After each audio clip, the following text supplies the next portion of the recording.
Bitcoin Banter, Bitcoin or No Banter show. I'm Ken OG 100. My co-host Chris couldn't make it today. He's at FinCon having fun right now, but he's gonna be back next week. This show is brought to you by Ninja Alerts. Ninja Alerts.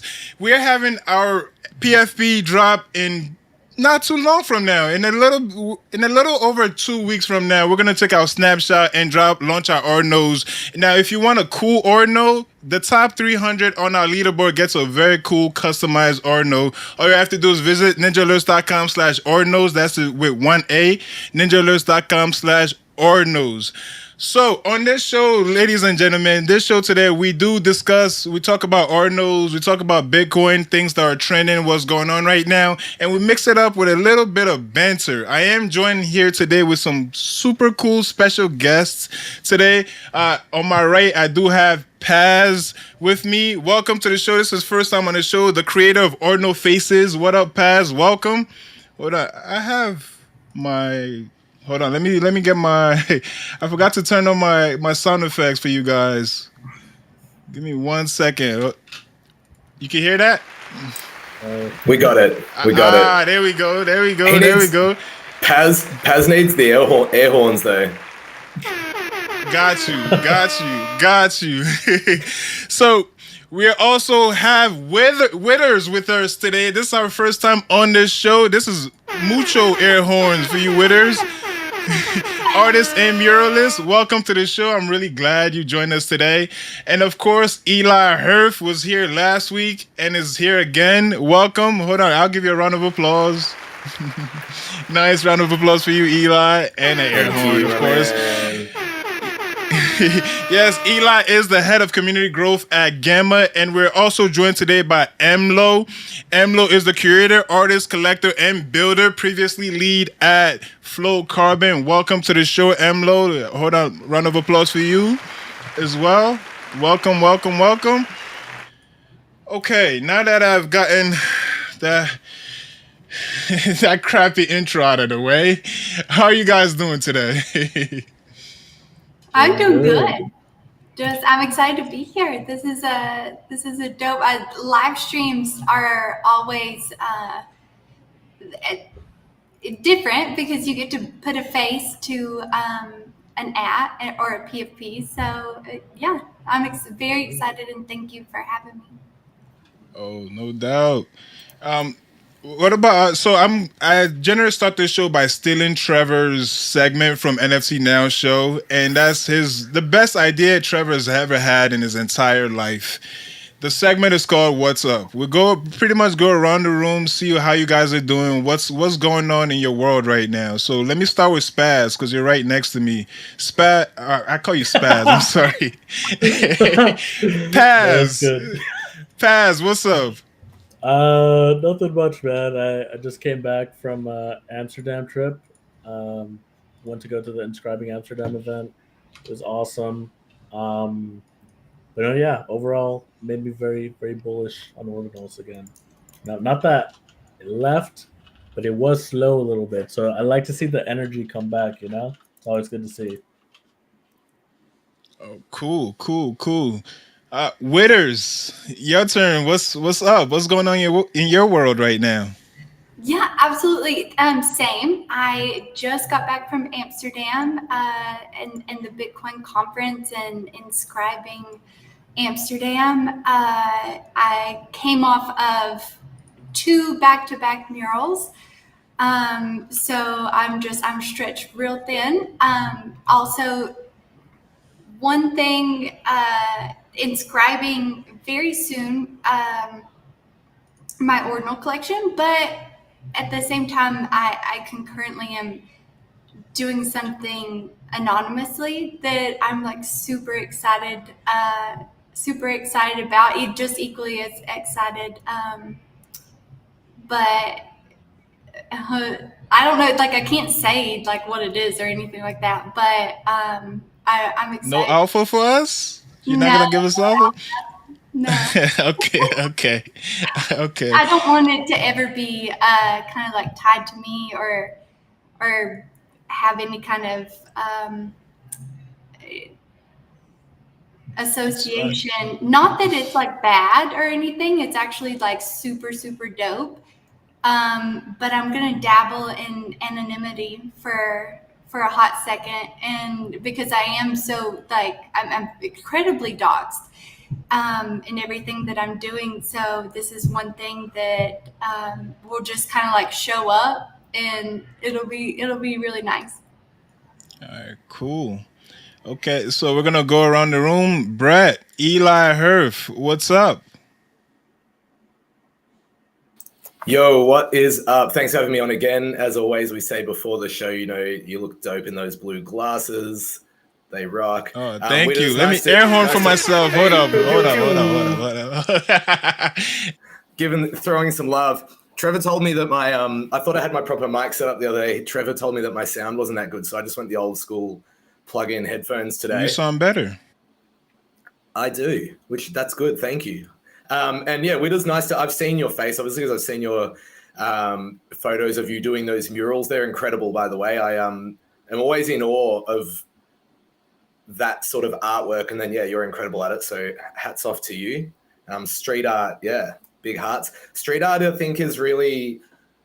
We obviously know that walls can be painted over, but you know, so they're just. I think they bring a lot of culture and a lot of vibrancy to wherever they are. I live in an area where there's some like quite famous ones, which is kind of random because it's like out in the suburbs in Melbourne in Australia. But yeah, it's you know, like every time you walk past it, it's just like sort of like something to look at, brightens your day, and I think adds like, yeah, like I said, culture and vibrancy. So good on you for doing that. Love for you to, I know it's probably not on topic, but I'd love for you to explain how you do it. I just don't understand how you like visualize and be able to create so much detail on such a big canvas. It's incredible. But what's up? That's not what I answered. What's up? What's up? What's up? My own project. I have my own, so I work at Gamma full time, as you said, head of growth, head of community growth, which is awesome. We've been getting some really cool stuff organized where, yeah, actually we haven't fully announced it. We've got some really amazing stuff set for Art Basel in Miami, which I'm very excited about. And like I said the other day, I'm coming this year, so that'd be dope. Very excited to get over there and, you know, meet more of the people involved in the space. So yeah, that's cool. And yeah, I have my own project on the, like, sort of on the side, obviously, but it's, you know, keeps me super busy. And our OG Mint just started today on Ordinals, and then tomorrow the allow list opens up, and people have been very supportive. So looking good, and the art is really dope. We sort of went with like a real vintage kind of Disney look with like sort of street culture and edge in the traits and whatnot. So pumped about that. So yeah, it's been I didn't get much sleep last night. I was too antsy, too much nervous energy. So no, we're good. And the devs did an amazing job. We integrated everything. We used Gamma's API and do it through our website, and integrated all the major Bitcoin wallets. So like hats off to Leather and Xverse and Unisat, their docs and everything now make integrations really sweet. Like I tweeted yesterday to think 10 months ago we were trading ordinals on Google Sheets and you know, using the Sparrow wallet, which is a great wallet, by the way, but it's just much more technical for the average person. You know, and people were like not really sure what was going to happen. And now we have all this innovation from all these companies, which has made the UX and the UI just, you know, as smooth as you'd expect, and as simple and as seamless to use as you're probably used to on Ethereum. So yeah, it's been amazing. You know, just I haven't seen this much innovation and excitement around Bitcoin in the last 10 months since the last 5, you know, in the last 6 years that I've been involved in, you know, buying bits of it and sort of diving deep in the rabbit hole. So yeah, feeling pretty motivated and invigorated, which is pretty special. Oh, cool. We're gonna dive into that a little later on during the show. So let's start it off. Bitcoin Amsterdam. So both of you, Witters and Paz, you both went. Like, what was your experience like? Paz, you go first, and then I'll give the chick. No, yeah, I mean, my experience, I mean, overall positive. I mean, every Ordinals event I've gone to, everyone's like so kind, so opening. And yeah, like they're overall like very, for lack of a better word, like bullish on Ordinals. You know, it's always great to see like the love for it. So yeah, I mean, I think it's for me as someone who's like has gone to like the very first one to like now Amsterdam, it's always nice to see like old faces. So like seeing Charlie CV Spheres, or like Butoshi, or like the Inscribed Pepe team, or like yeah, just people like that. Like it's always great to see again. Um, and yeah, I mean, it just makes me hyped for like any future events that the Describing Amsterdam people create. Big shout out to Erin. She did like a phenomenal job. Um, and yeah, I mean, that's all I kind of got to say. Yeah, cool. Again, if you're watching this on X right now, you could join us on YouTube at Ninja Alerts, where you can leave a comment just like Trevor just did. LFG, of course. Witters, what was your experience like in Bitcoin Amsterdam? Lord, it was amazing. I echo everything that Pat said. Just like meeting all of those like influential people within, I mean, that you talk to on a daily basis. I will say that the security guards are very, very sweet. Before they escort you out, they give you chocolate and Pepsi, so that was really cool. They escorted you out? Yeah, yes, you What do. happened? Okay, all right. So, and I've told this story so many times, but it's so hilarious that if you haven't heard it, it's definitely one of those bucket list items. So I was at the Bitcoin conference. ZK had just got done. He was like back to back to back speaking. And there was a bar that was adjacent to like what the Orange Room, which by the way, for the Bitcoin conference, the way that they just designed each stage was just like so cool, like so underground. Like you felt like you were just like cool as shit just to even be listening to the people that sorry, can I cuss on here? Yes, yes, you Okay. can. I'm sorry. I'll try not to. But essentially, it was just like really, it was just an amazing experience. Whoever designed those stages did amazing. The classical paintings with the laser eye. Yes, exactly. Now that's like one of the main stages. But like the Orange Room, and it just like gave you this, like you were actually part of something that no one else is a part of at this current conjecture. And just as a participant and a listener, that was dope. So ZK leaves. It's like Trevor goes on. Listen to Trevor. That's the other thing that's part of being a participant. There's a bunch of people there that haven't actually heard these things, but like I listen to almost every like Ninja Alert space or anything that like Trevor, Leonidas, ZK, like whatever they're doing. So essentially I've heard most of the things. And so I went to the bar about, I would say 75. Now, if Trevor, if you're listening, I listened to 75% of it. So don't think that I was just skipping out on it. I was there. I was present. 75 is high. 75 is high. That's very high. High percentage. Yeah. So I go to the bar that's like next door, and there's this like teeny little chick, and she's like cute as can be, half my size. And she is participating in the cannabis, and I was like, yeah, like whatever she's doing, I feel like Okay, I can participate in, and so I do. Worst decision that I made in Amsterdam. Did not. What happened?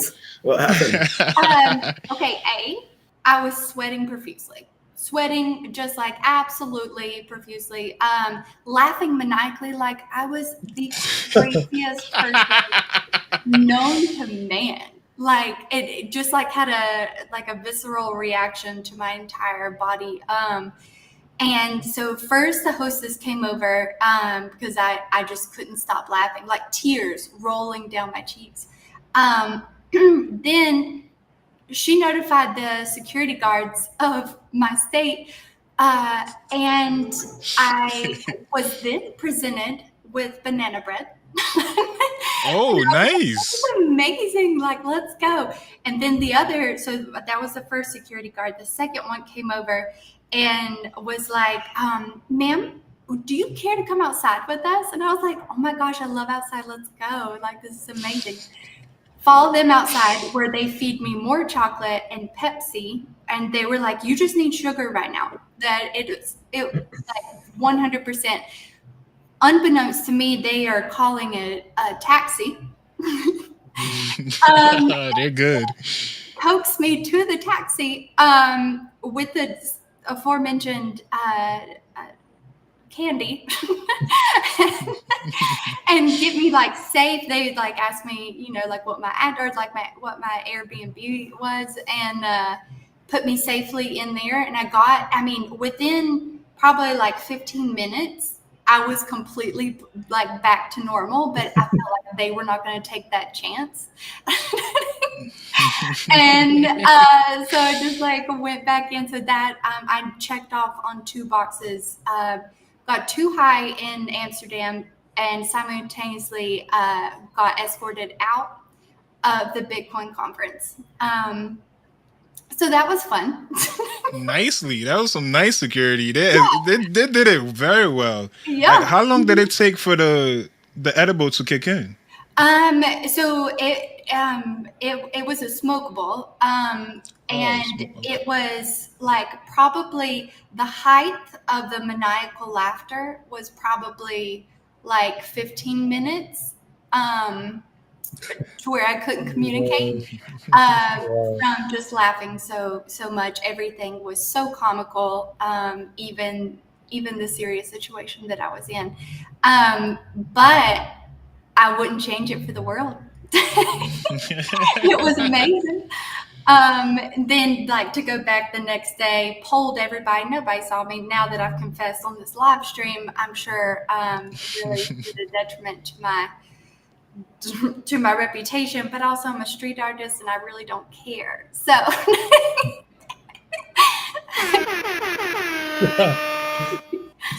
Get an air horn for that one. Yeah, for sure. Yeah. But it was Yeah, that was.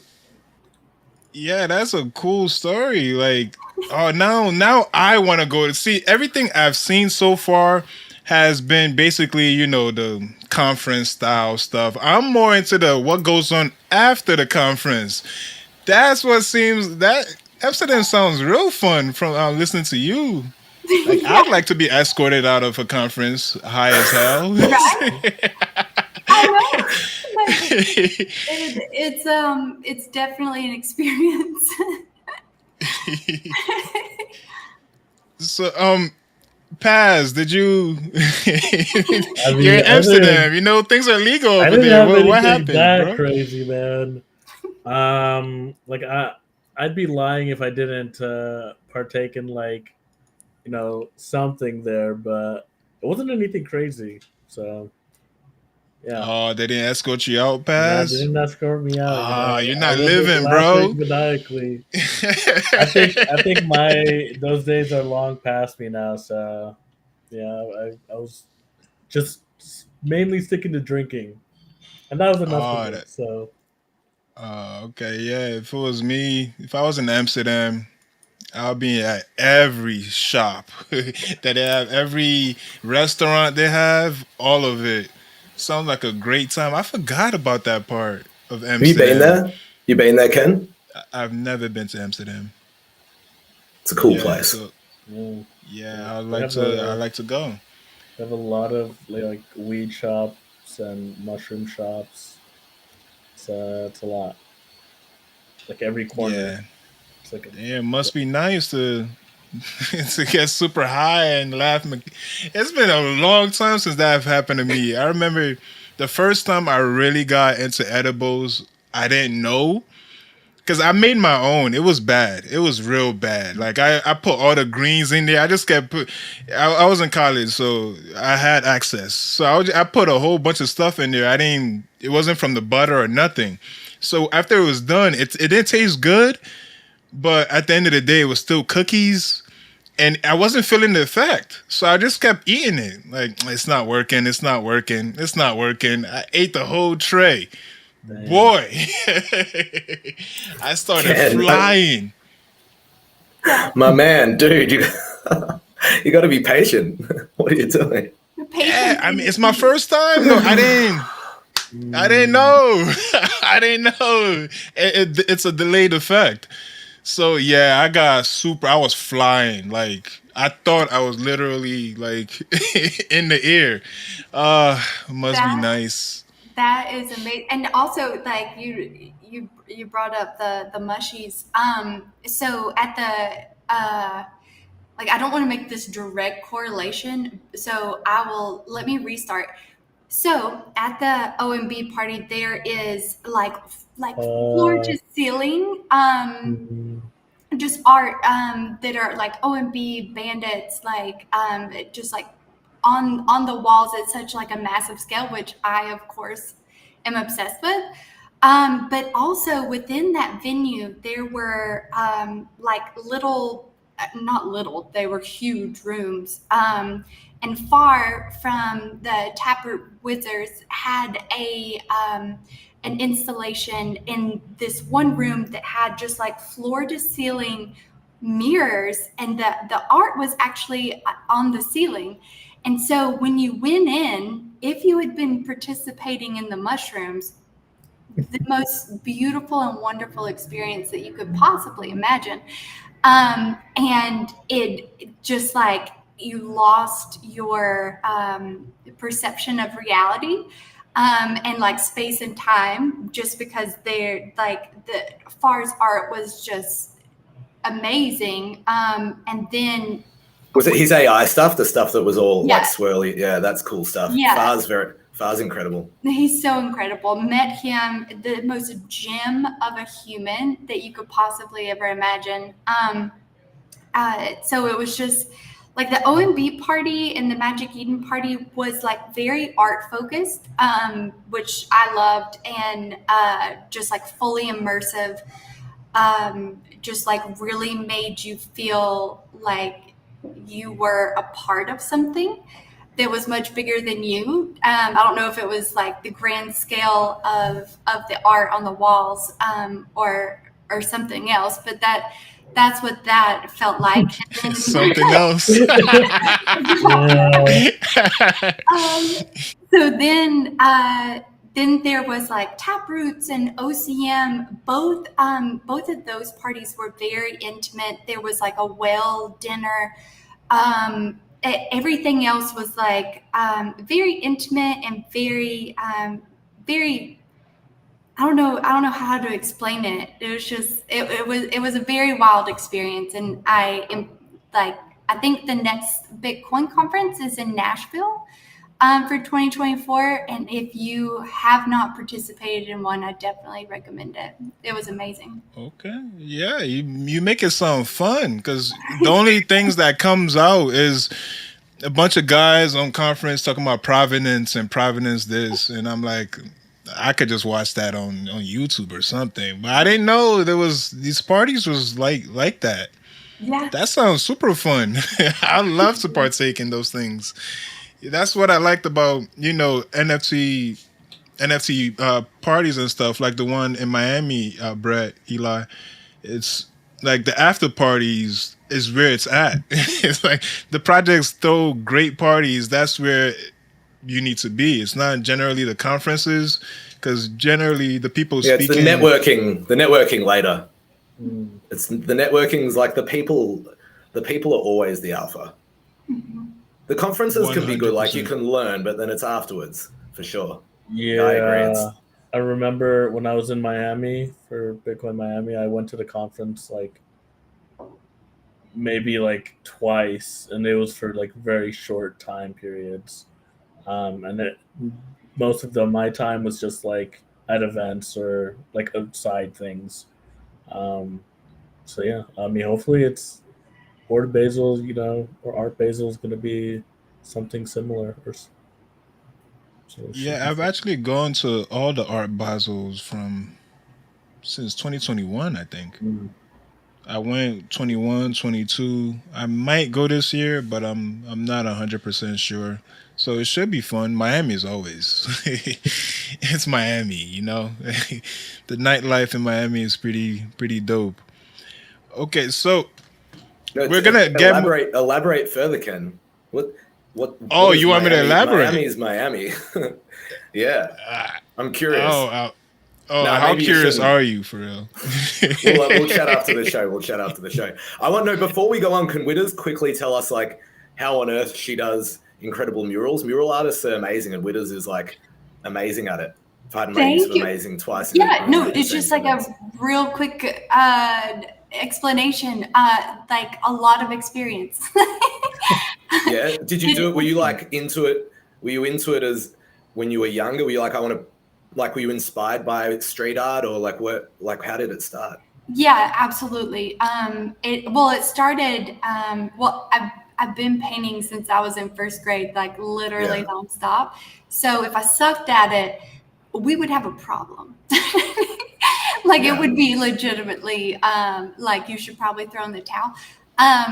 But it's a lot of that. I have the ability to replicate. So whatever I put on my iPad or I have on paper, I have the ability to also put that on a massive scale.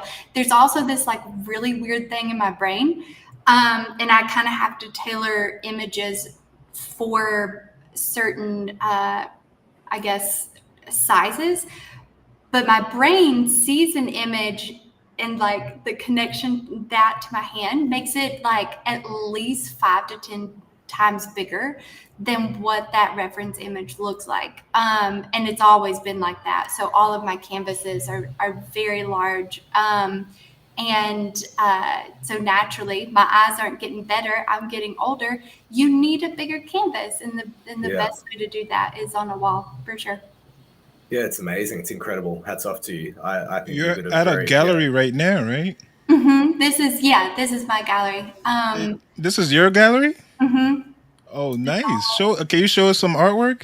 Yeah, absolutely. Like I was kind of hoping that you would ask. This is the only one that I have right now that is that is not sold yet. And it was part of my 2020 exhibition. So it is currently untitled, and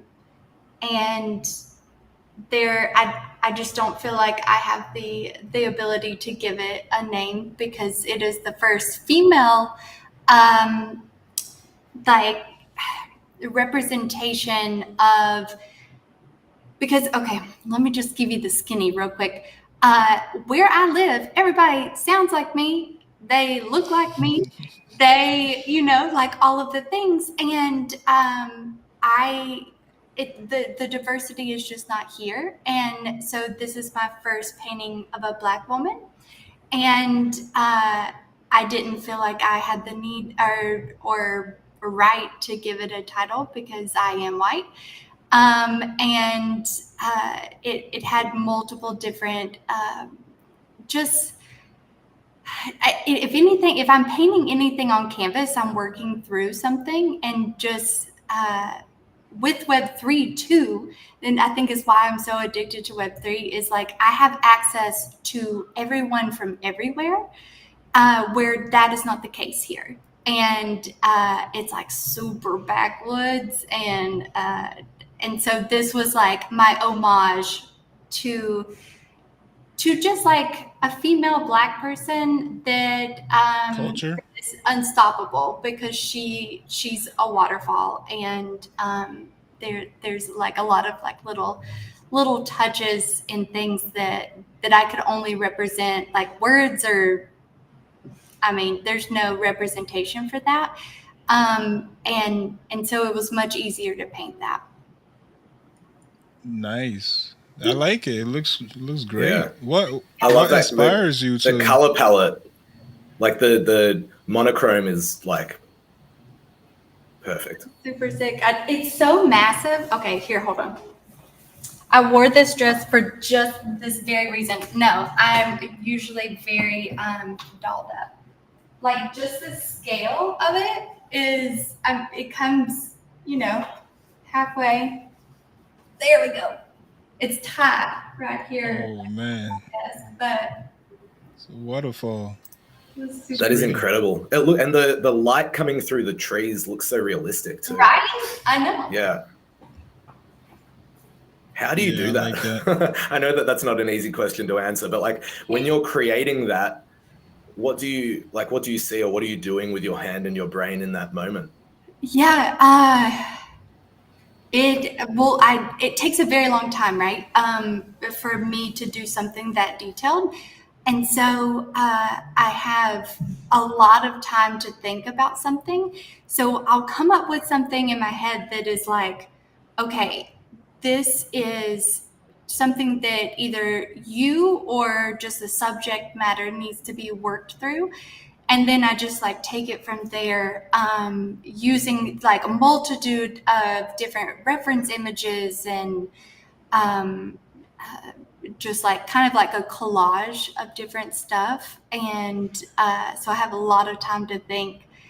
And that's why that's my outlet to different scenarios that either I don't have the information or knowledge or experience, that I can work through a painting.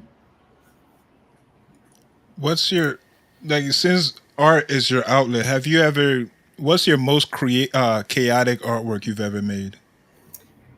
Lord, darling, I love monotonous, very meticulous activities. I cannot be chaotic at any, other than, I guess, at the Bitcoin conference. I can't be chaotic. And it's just, I adore different artists that can do that. And especially like abstract artists or different people that have that ability to be chaotic. But no, I am very structured. I am very technical. AI can replace me at any given time, No, but I don't say that. the robots can't get kicked out. I don't think so. I think like with art, AI can be used as a tool. I think AI can be used as a tool, but nothing is better than hand done, whether it be physical or digital. It's just That's completely very true. different. The emotion and the specificity and the like when you meet the artist and hear the time and the narrative behind it, AI can't give you that, and I think that that's where the value is. So I think that we're going to have to adapt to AI, but I think like AI is a big topic, right? I think that if artists are using it, they should at least, say, hey, I used AI for part of this. But regardless, like I think that it just won't replace artists and art and the stuff that you do or the other artists are doing. I really don't. So yeah, I just wanted to chime in when you brought that up. It's not the same. Like it can do amazing stuff. I think like maybe for concepts or even for people who can't afford to have an artist and they, logo design, whatever, or even, you see a lot of like cool AI stuff done in films, but you still can't then replace the physical actors because they're the ones with the real like humanity behind them that allow the You can, the bro. viewers or the collectors to connect, in my opinion. We're already replacing the actors already. You didn't know? No, it's not the same though. The Jenners already signed over their rights. Is this Ken? Is this Ken or AI? If only. Paz, you're an artist. What you have an artwork behind exactly, you? Man. Yeah, dude. Is that a frame? Yeah, it's a digital frame. So how did you hook it up? Is it corded up behind the wall? Yeah, there's like a little cord Bluetooth? right here, but you can't really like tell because it looks like it's kind of like a part of it. So that looks dope. Yeah. Did you think about putting it back through the wall just to kind of like have nothing underneath it, or? Oh man, this is not. I don't really want to make a hole in my wall, so that's fair. So you didn't want to snake it all the way through your attic? There's a digital gallery in Melbourne that have done that, and it just looks so clean because it looks like only frames. But man, yeah, that's sick. That's your own artwork, isn't it? That's your Ordinal faces. Yeah. Nice. My project, indeed. And that's one face or that's multiple faces? It's just cycling through like each one like in order. So yeah, it like changes. I think like every 5 seconds. No, 5 seconds. Yeah. Tell us about Ordinal faces. Like, what inspired it? What brought it up? Like, why'd you decide to go into the Ordinals with it instead of Ethereum or any other chain? Yeah, well, to start, I should say that my co-creator, he's the one who designed the faces, and I'm the one who like added like the glitch art aspect to it.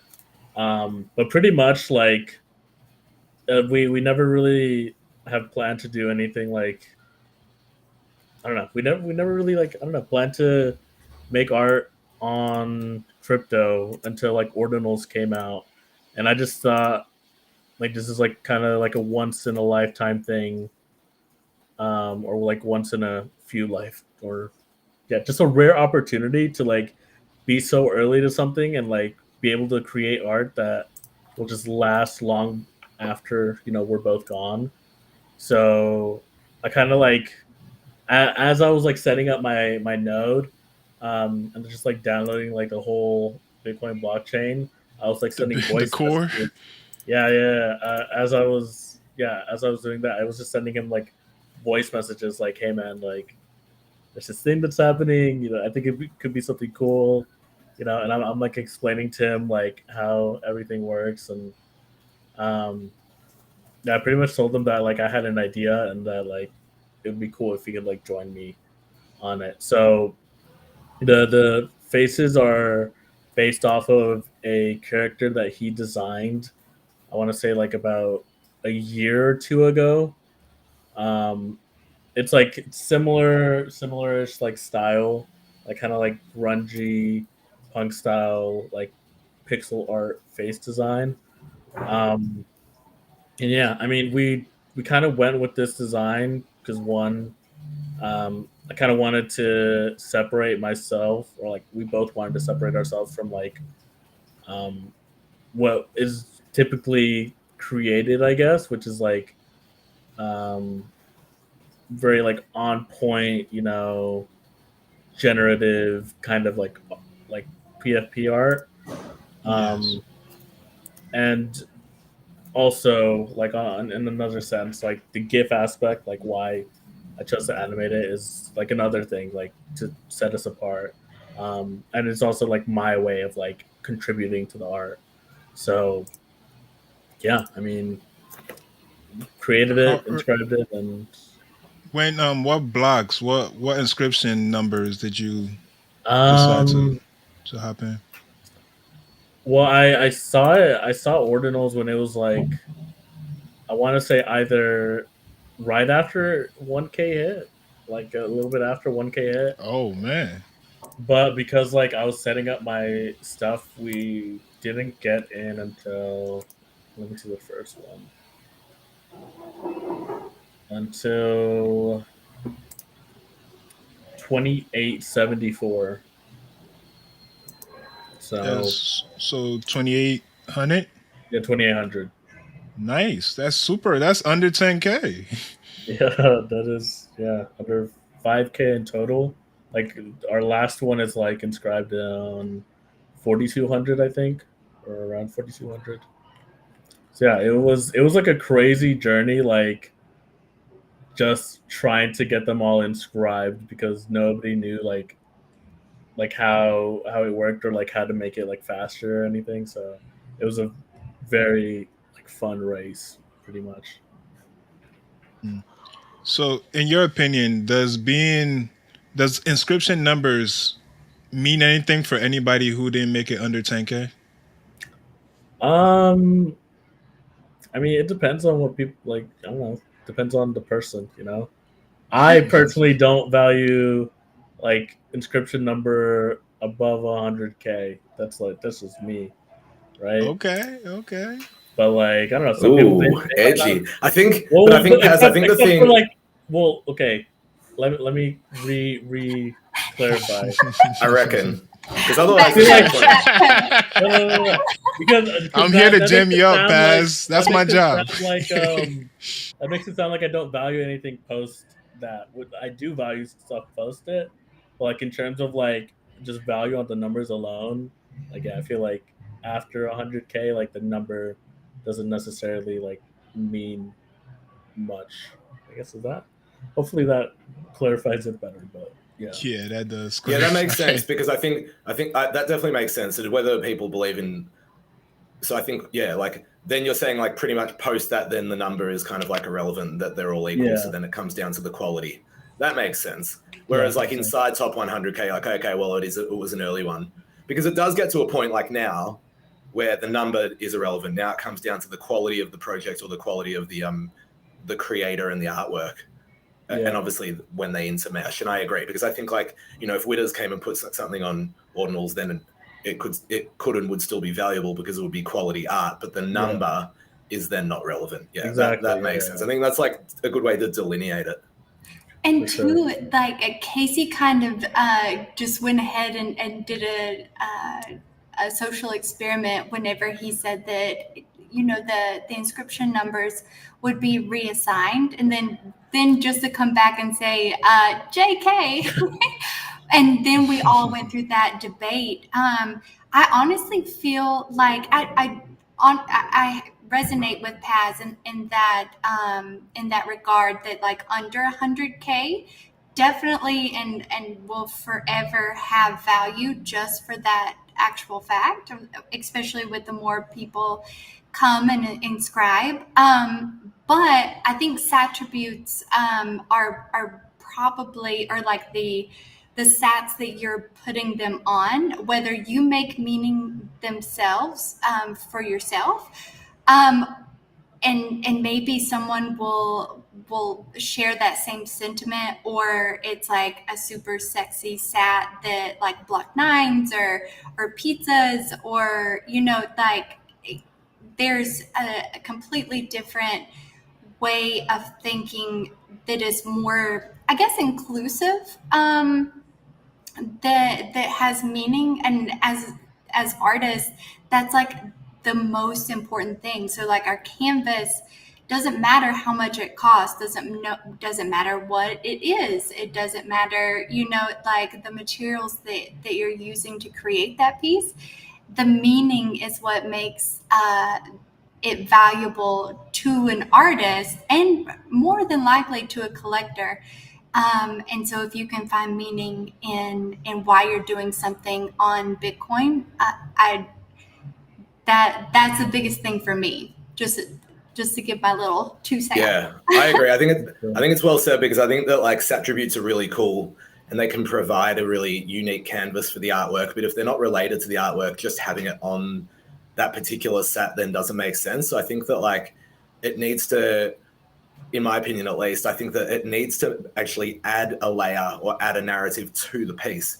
So for example, like let's use you, Witters, for example. If you create a piece and maybe that sat that you inscribe the piece on is relevant to the artwork in a way that maybe the date is relevant, or the number is relevant, or even the sat name, or maybe it is on like a pizza sat, for example, if that is relevant, which I don't think probably it would be. Maybe, who knows? I don't want to judge, but like, it's like I think that don't talk down about pizza sats, bro. Pizza sats Ninja are alerts, amazing. we're all pizza sats over here. You didn't let me finish, because that makes sense, right? I've talked about it publicly with Trevor. Like the pizza sats are perfect for that set, because culturally that is what the set's about. So it does add a layer to that set. Whereas if I just inscribed any old thing on a pizza set, it doesn't make sense. So because the pizza, I like Pizza Ninjas, by the way. I just think that that's a clean name. But I think like that is where the pizza sets make so much sense, because the whole narrative behind the mint and the artwork and everything Trevor's done, and getting a allow list by eating pizza,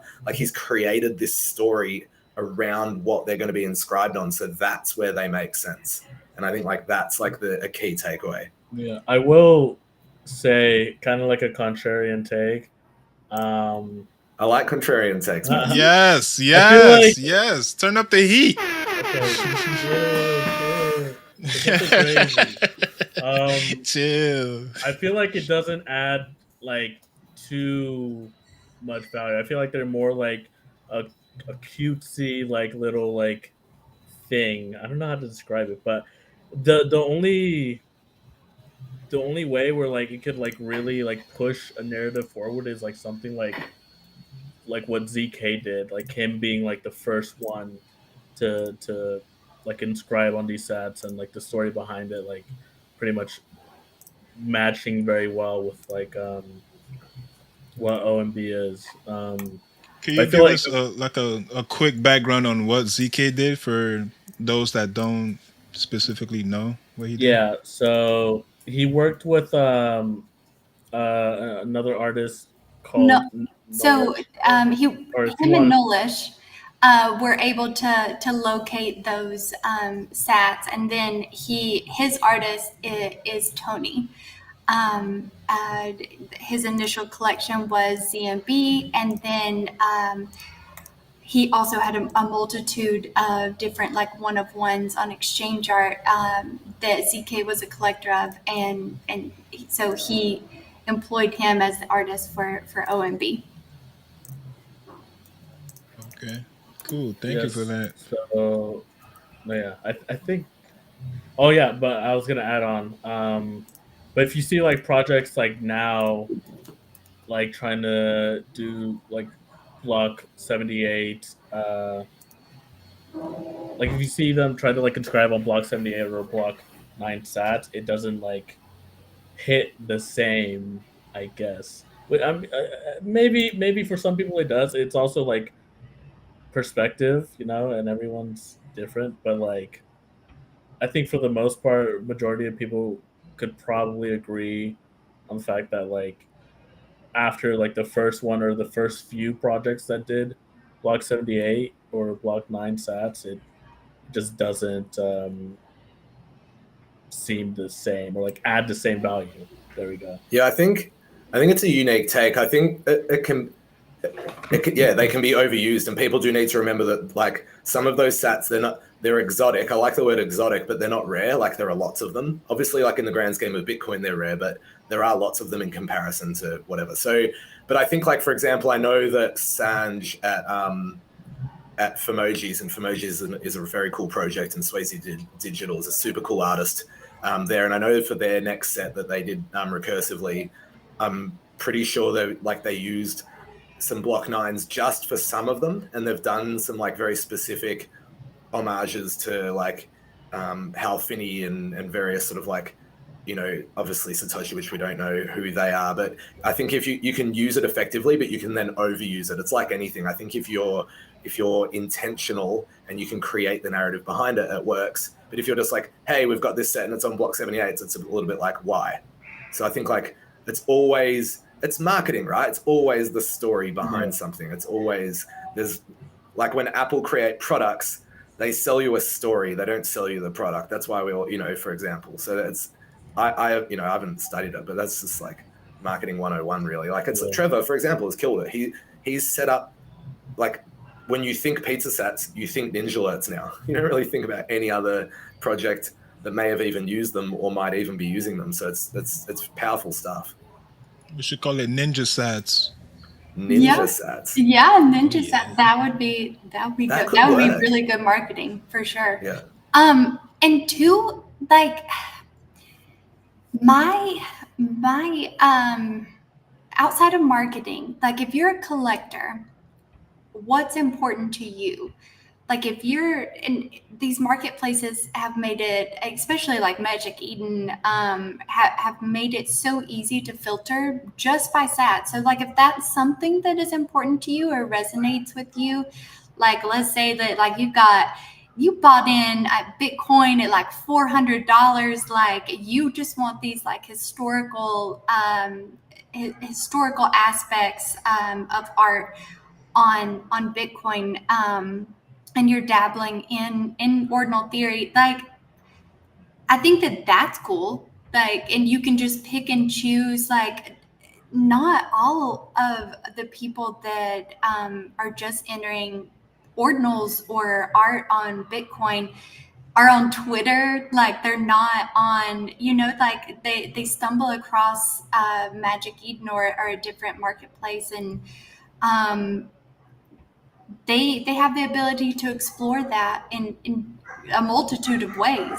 And if that there's a dog outside, and I'm sorry. They have that ability to filter out art based on attributes or something that is important to you. Like I think Paz said it. Like art is subjective, art is objective, and as a collector, you have both of those things at your disposal at any point. So you will find value in things that, you know, right now we're just so damn early that we don't even know what value could possibly be associated with that because we're the smallest. We're like the little tiny, but we are so powerful that that we're actually making moves. I totaled up like OMB's volume today for something that I was doing, and it's over like $12.4 million. It's like over 450 Bitcoin, which is Today? yeah, that's a Wait, their total volume their total or volume, yeah. okay, that's And a so lot. that in itself is just like, and that just started what in March. What Red Eyes came out, I think in March. Like we have no idea what value that we can possibly associate with different pieces on Bitcoin because it doesn't matter. Like whatever you're putting on Bitcoin right now will have a value whether you assign that, a collector assigns that.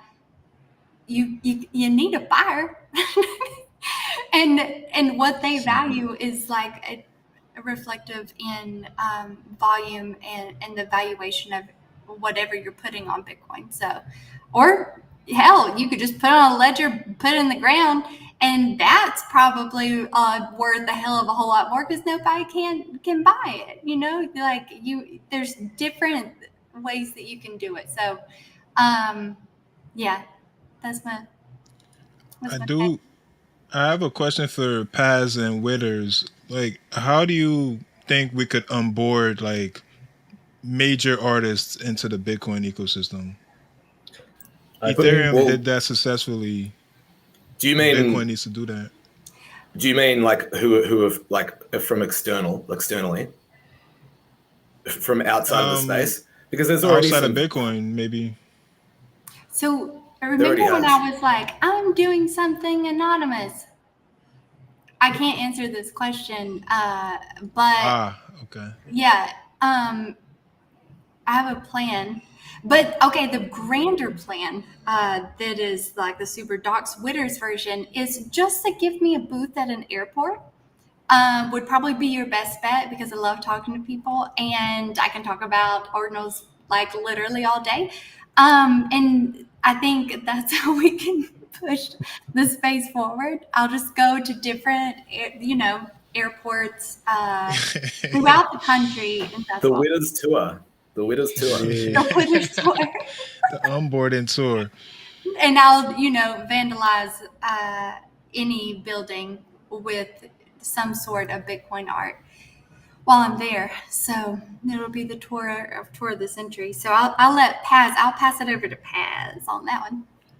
Before you go, Yeah. Paz, I'm just saying. I was asking this question because you can't. Not a lot of artists make small file sizes. Like to get on Bitcoin, your size has to be considerably small. Like, how can we attract artists to make art that specifically will fit into a Bitcoin attribute? I call it attribute, but could be inscribed. Yeah, I think the obvious thing is like better tooling. Not even in terms of like, I mean, I guess mainly in terms of recursive, you know.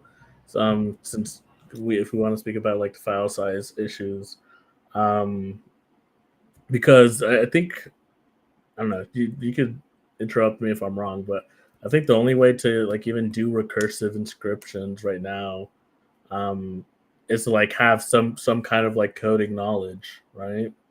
Or are there tools or I don't know. Am I wrong?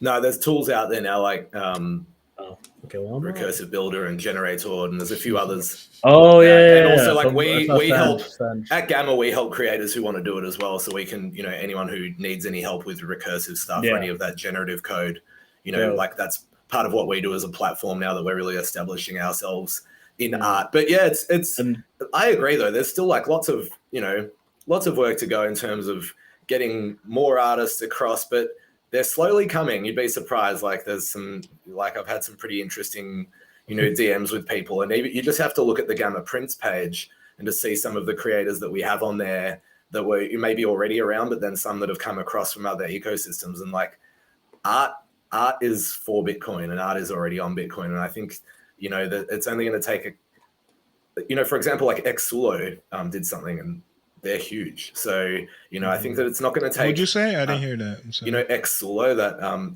you can XSULO. LO, yeah.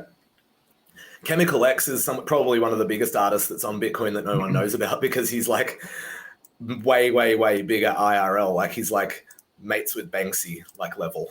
And like Pinky Vision did the artwork for Glastonbury last year, and he's dropped stuff on Gamma. So there's some big kind of like Web 2, let's call them, even though it's a silly word for them, but like IRL artists that have come in. And I think it's more just like slowly people will start to realize who these people are. And I think that's going to attract more people and more artists. And I think also once which is obviously like part of what I do as my job, but like once more of these creators see how important it is for them and their legacy to, preserve something and inscribe something onto Bitcoin, I think, that's what I think Witters is called before.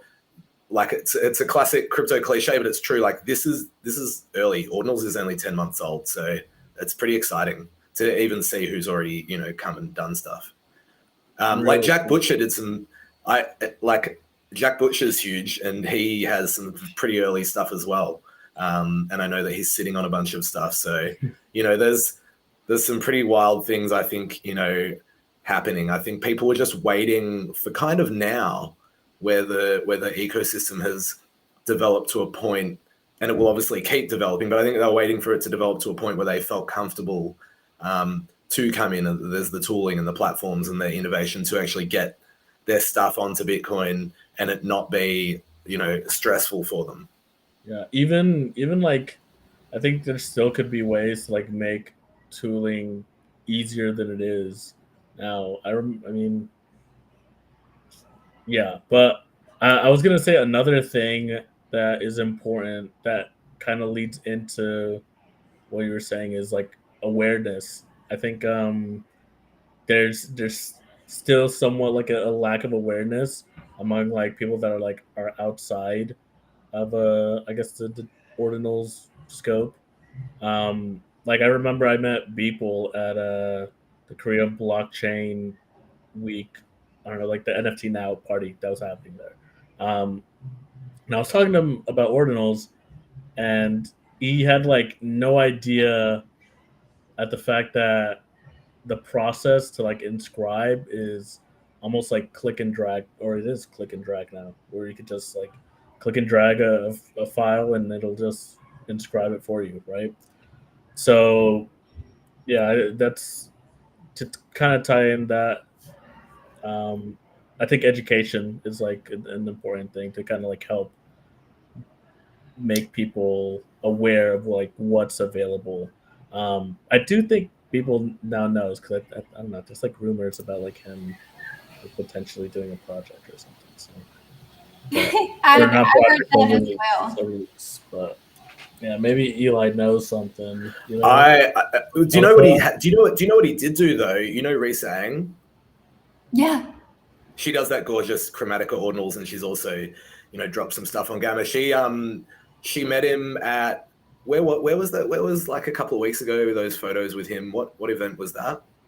That was the in Punks. Charlotte? The Punks party. Yeah. Yeah. And he did like a little. She showed him one of her artworks. She got to know him, and he did like a little kind of like scribble of it, and that's been inscribed, and she's like, her holders have access to that. So technically, Beeple's already on Bitcoin. But I think in terms of his own thing, I wouldn't be surprised. And like He got orange pilled, I think. And I hope that that's the case, just because he is very prolific. But he bought into. Let's not negate the fact that people bought into a project for clout and to throw a party. Like, Yeah. No, it's a like good call. It's a good call. regardless of him acknowledging. Are you talking about CryptoPunks? Yeah. Like, Okay. regardless of him acknowledging CryptoPunks in like his repertoire, which I completely get that, he immediately threw a CryptoPunks party at his brand new gallery studio immersive experience. So is that marketing? Is he just like super jazzed to be part of CryptoPunks that have like? I think he's jazzed. I mean, yeah, sure. Like, I mean, I would be too if I spent like $70K on something like that. But I'd be super jazzed. Like, we should probably blast this on all socials to really show the coolness of such a project. And I'm not trying to talk down about like CryptoPunks or anything like that, but it just felt, to me, it just felt like, wow, that's a sequential series of events that took place. And I absolutely love people. And if people ever sees this, please don't come for me. He But hates you. it is what it is. Also, Repeat that. What'd you say about Nope. people? Let's. okay, so you asked like the file size with ordinals and everything that's that kind of like a hurdle for the more high res artists, right? Okay, bear with me. AR. So like you have a QR code that you design, and all of the, like, don't come from me, the on-chain maxis. I understand that a QR code is a pointer, like, it just don't come from me, but it would also be and it's what I'm doing, so I'm a little bit partial. It creates a way that the artists that are working in high res and don't have the time, efforts, or like monetary uh, restraints to inscribe all of that, whether it's like parent child or is it what Reinscriptions. Yeah. Reinscriptions. like if you just don't have the capacity, like, let's just say you just are on walls all day long and maybe you don't have the time to do such a thing, that is a really easy way to do very high end, like 4K or whatever the hell is that's out there now. And it's a very simplistic way to like have the art. And I love juxtapositions. Like in every art piece that I create, I absolutely love juxtapositions and comparing two completely different ideals. So like the immutability of Bitcoin versus the mutability of being able to change and add layers with AR is extremely exciting for me personally. Like I'm not trying to like throw that down the throat of anybody else, but it's the easiest way to do what you're saying and execute it in a way that is time efficient, financially efficient, and provides like an actual outlet for artists that are working in those high res mediums. So the QR is gonna point to where that's gonna house the So medium. essentially, the QR, it's like you would scan it with your phone or like or whatever. I'm actually partnered with an AR company called Art House. Justin Fredericks, I don't know if you know him. He's a wonderful person in the space, an actual savior for me that gave me a lot of direction. And he's a CEO of Art House. And it's been like all of my murals are AR integrated, like really creating like an immersive experience in the physical world. But for digital, you would scan the QR code, you could see it on whatever, like tablet, phone, um, whatever you would like to view that on. And it would be, and I mean, especially with these Apple glasses, it's going to cost like probably more than like 99% of people's like mortgages and rents.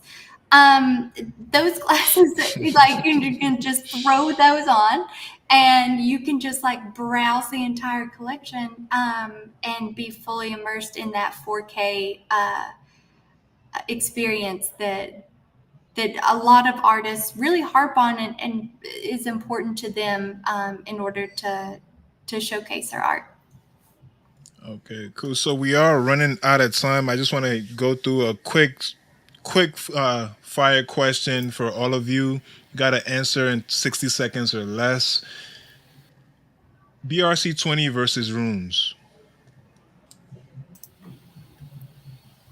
Well, from my understanding, chat, being on the space the other day with Casey, seems like rooms is just going to be much more efficient, takes less transactions. There's going to be more flexibility. I'm not like super au fait with it because it's not my area, but just in terms of like efficiency of use and I guess just a better UX for the end user, I think that's going to win out for people. I'll be curious to see what happens. BRC20 was first. I think maybe just like any projects, maybe there'll be a few that really sustain, but I think runes will take over as like the main fungible token protocol like built on Bitcoin. I will Unisat just went live, by the way. do what? No, I was just saying, just a quick aside. Unisat, the swap for BRC20 just went live, I think today or yesterday. That's amazing. I'm gonna post Brett and say I got a real big bag of BRC20s, like unfathomably big. So I'm just maybe Casey's on a villain arc just to make all of my bags go to zero. But I'm gonna stick with BRC20s. I understand the how it's much more efficient and how that's going to change the game. I'm gonna just preserve it as like a little historical artifact and as the first person to mint Dick as the ticker that yeah, let's just go with that narrative. Okay. So yeah, that's where I'm at with BRC20s. Like, I truly think like, especially like Ordi, like that's something that will have value. Maybe it'll be valuable to me. It was a learning lesson where I love shitcoins so much. Maybe not should have jumped so hard into them on Bitcoin. So that's where I stand personally, and that is bag bias for sure. What about you, Paz? Which one do you choose? I don't even know, man. I don't know. Maybe runes, I guess.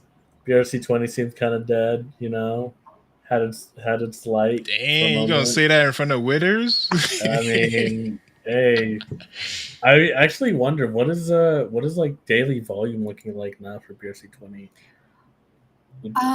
So you can go to. Oh, that's actually. I had it up. It's so hard to remember. Hold on, I have a. Is it on Doom dashboard? It should be. Yeah, so there's Doom, but there's also. All I see is the graphs going down. That's all. Every single graph is down. So. Every graph is going down, bro. Hey, but specifically BRC20, like that. He says specifically. Oh, best in slot is where you can get like real time. That's .com. Best in slot. .xyz, yeah. The past 24 hours, it's been 14.6 Bitcoin. Wow. Bitcoin. I mean, not the best, It's a, It's not bad. but Yeah. still, like that's size, you know. Yeah, that's not bad. What I would do for 14.6 Bitcoin, y'all don't even want to know. In 24 hours. Mhm. Yeah, it's not dead. Mm-mm. 30-day volume is 343 Bitcoin. That's Mhm. still pretty high. When Rune drops, we're gonna track it as well and see how that does. BRC20 sound more like a shitcoin haven than something called Runes. I must say Yeah. that part. Yeah. Rune sounds more like we're playing video games or something. Yeah. Yeah, I do wonder with like the branding behind it, why they went with like what sounds like ERC20. It didn't really need to happen. Like I do think, and again, I'm not fighting your bags. I hope you actually win. No, with this, no, of I course. completely But agree on I that. mean more Yeah. when you think of branding and what works, you don't want to like rehash like what already exists. And I think that's Yeah, why That's it's the been whole super Ordinal interesting space, bro. with ordinals. Is they're not called NFTs, and inscribing is not called minting and whatnot. So I think Inscribing like NFTs from Ethereum, they just copy and they pasted. ETH-scriptions, that like that's why that didn't take off.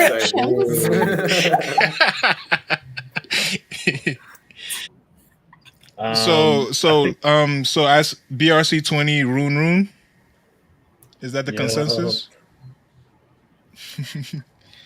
Okay. Like y'all do you. I'll probably join the damn bandwagon, but I already jumped before I looked, so we're here, we're vibing, and we have bags. But yeah, I can see how. But I also think that Runes was Casey's like part of his villain arc when he was like, "I'm gonna fuck up your inscription numbers." Then he was like, "Okay, now that I've done that, and everybody's like super mad at me, I'm gonna create this like really cool thing called runes, and they'll completely forget what I had tweeted before about the inscription numbers." Yeah, I could see that. I could definitely see that. I mean, But hey, hopefully our bags become whole at some Mhm. point. I We've think been in it- a drought for a while. And BRC20 and your what you said, Brett or Eli, BRC20, I could see why they called it BRC20 because ERC20, it makes perfect sense. Degens are trading ERC20. That's the only thing that's moving in the Ethereum space. So BRC20 is kind of a no-brainer to just mimic that and make money off of that. The volume is still not too bad, but volume everywhere is down, so I can't really hit them for that. So when Runes comes out, we'll see what happens with that. I'm not too certain Degens are gonna gravitate the same way they did with BRC20, but only time will tell. So we are coming to a close with this show. Thank you guys for joining us. You guys are always welcome to come back. Brett, of course, you know you're welcome. Witters, please come back soon. Yeah. We'd like to see some more artwork. And Paz, of course, you're always welcome to come back to the show. I really want to thank you guys for stopping by. We'll be back again on next Tuesday. My co-host Chris wasn't able to join us because he was at FinCon. He's working at FinCon this week, but he will be back next Tuesday. Oh, Blue, thank you. You said great My show, man, guys. Blue. Yeah, Hold on. and Ken, your intro. I don't know if Chris might not be able to do the intros when he gets back. I think you've got him. You know, your intros I did. right up there, my man. Yeah, well, I screwed up the intro today. I'm not gonna. Although Trevor's intro on the Ordinal show is still like. Oh, it got better. It got better. It was high energy yesterday. Yes, it was. I heard it yesterday. Yeah. He knew what was going on too. Yeah, Casey on the show, so he put energy into that one yesterday. That was a lot of people tuned in. I think close to 30,000 people tuned in to that space. So Bitcoin isn't dead after all. I mean, Ordinals isn't dead after all. But again, guys, thank you for joining us. This is going to be it for the show. We'll be back again Tuesday, Thursday, same time.